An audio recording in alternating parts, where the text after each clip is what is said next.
Do you need to come up with brilliant ideas or find inspired solutions to any problem?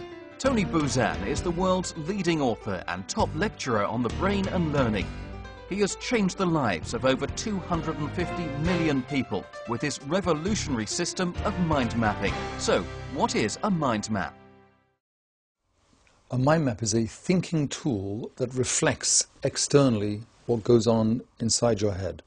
The mind map was like a Swiss army knife for the brain. Anything I wanted to do in terms of thinking, contemplation, cognition, remembering, creating, the mind map was the ideal tool for that. Mind mapping is straightforward and fun. We start in the center of a blank page. We connect branches to the central image and connect second and third level branches to the first and second, and so on. The brain is radiant. It thinks centrally and explodes out in all directions.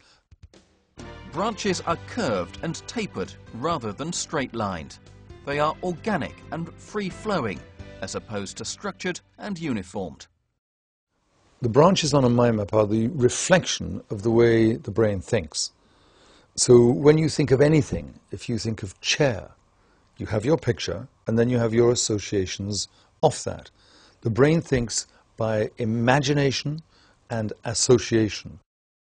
The reason why traditional note-taking in lists and lines doesn't work, actually is counterproductive, is because it doesn't have the associations. If you don't have associations, you don't have connection.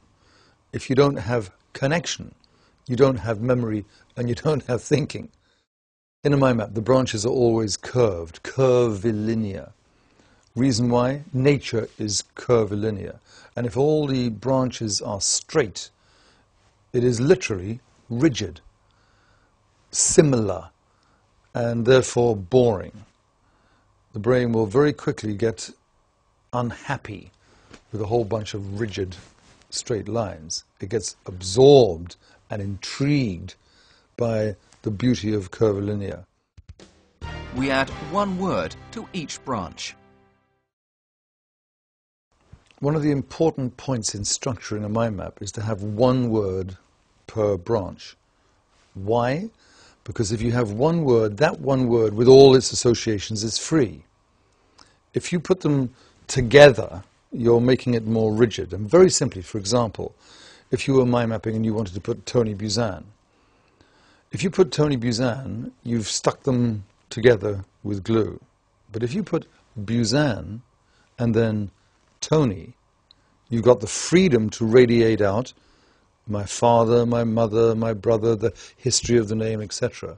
So the single word per line gives you much more freedom, much more creativity, much more clarity.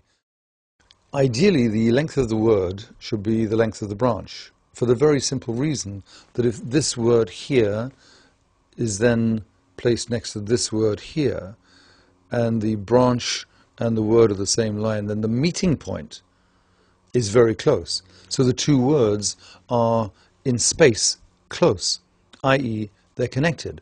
If you've got one word, little word here on a long branch, and a little word over here in a long branch, the words are disconnected. We don't use color in notes traditionally because we are told not to in school.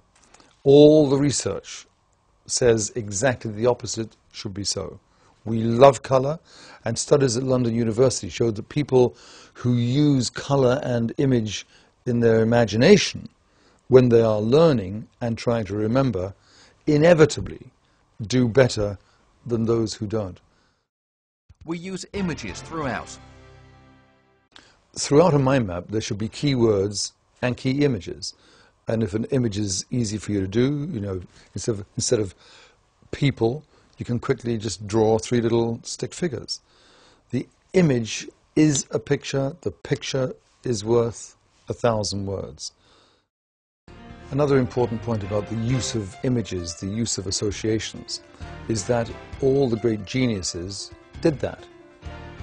So if you start to use associations, you start to use images externally, you will join the pantheon of the great geniuses like Leonardo da Vinci.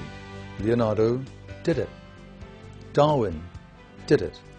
Beethoven did it.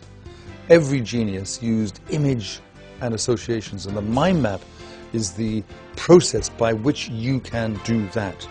It's a genius tool.